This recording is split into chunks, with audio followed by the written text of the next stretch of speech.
Šodien es jums parādīšu, kā visi var iegādāties labu krusta kemperis, nevis dārgu krusta kemperis ar sliktu kvalitāti.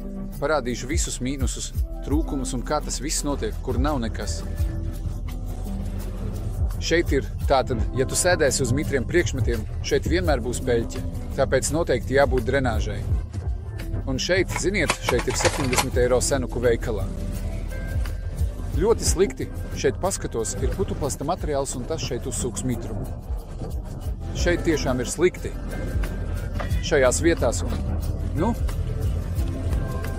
negatīvi. Speciāli nerāda zīmes. Skatieties, cik daudz šeit ir nedaudz zem 9 zemēm vai nesen logs.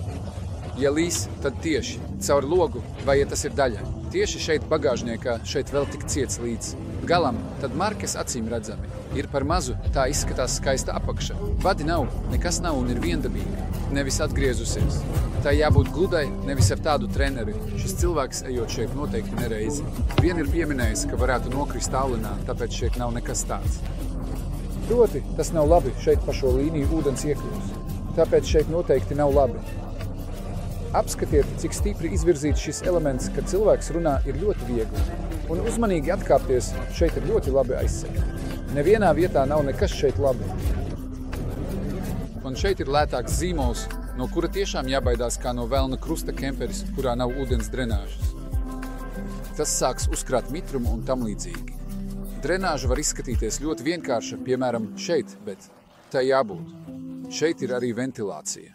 Tajā pašā telpā nav pakalpojumu pakāpiena, ir iekšēja pakāpiene, un visi to jūt, un kad ejat paskatieties, šeit ir blīvas grīdas.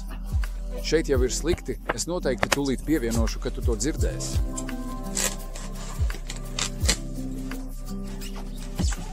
Ir darbas labiem krusta kemperiem. Ir ne tikai izolācija, bet arī papildu karstā gaisa padeve no sildītāja. Šeit ziemas krusta kemperis absolūti nav nekādu savienojumu. Un ir zemākas klases. Viņiem ir savienojuma aizsardzības, un tie ir plaši, kas arī ir droši. Šāda liela bagāžnieka nav nevienam ūdens novadīšanai. Šeit uzkrāsies mitrums, pelējums, smaka, krusta kemperis ir bagāžniekos ar asiem stūriem, kā šeit. Un šeit ūdens aizbēgs pa apakšu, un viss šeit ir slikti izdarīts, jo šeit var salūst un jūs nokritīsiet. Pie labiem krusta kemperis ir tāda sijas, kad šeit stāv, tāpēc jūs nekad tā neesat bijis šeit. Šeit slikti izdarīts, labi, ka visā garumā ir nesošā konstrukcija, šīs bagātības arī izdarītas labi. Šeit ir līmēta visa konstrukcija, un tāpēc tā ir plaša un līmēta. Tāpēc es noteikti varētu likt visu gultu. Pretējā gadījumā būs slikti, tā izskatās laba bagāžnieks. Pirmajā vietā konstrukcija izturēs gultu, tā noteikti nenokritīs, jo ir līmēta, nevis ar tādiem pieskrūvētajiem zēniem. Tālāk. Mums ir ūdens novadīšana gan vienā, gan otrā pusē ir aizsardzība, lai neizsistos malas gan šeit, gan stūros. Tur arī tas pats, protams, normāli. Velosipēdu turētāji ir labi, jo mums ir plaukti, jo arī ir plaukti, tāpēc šeit bieži nav vadu. Viss ir skaisti. Tā viss ir kārtībā. Šādi savienojumi var izrādīties labi, bet nevar būt tādi iedobumi. Jo šeit uzkrāsies ūdens un netīrumi, un šeit sāks atdalīties. Atvērties šie momenti pie loga arī ļoti slikti, jo nes līdzi sāls rūsas.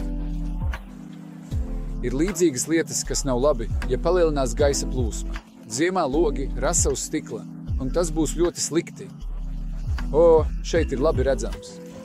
Cik daudz gaisa plūsmas ir, un ka šeit, piemēram, nav redzami visi skrūves un papildus gaisa plūsma ir šeit. Un šeit ļoti svarīgi, jo logi ir lieli un lai nerastos rasa.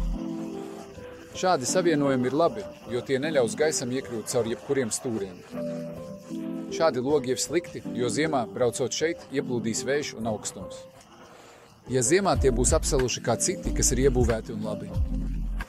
Drīz parādīšu, ka šie logi ir labi, jo tie ir ar rāmjiem un netīrumi caur tiem iziet. Šeit ir vadi visur, tie patiešām atdalīsies. Un tas tā nevar būt. Vēl viena lieta, kas šeit ir redzama, ir poliesters, ko jūs liekat, tas pievilks mitrumu, un viss būs. Tas ir visur. Visur, visur.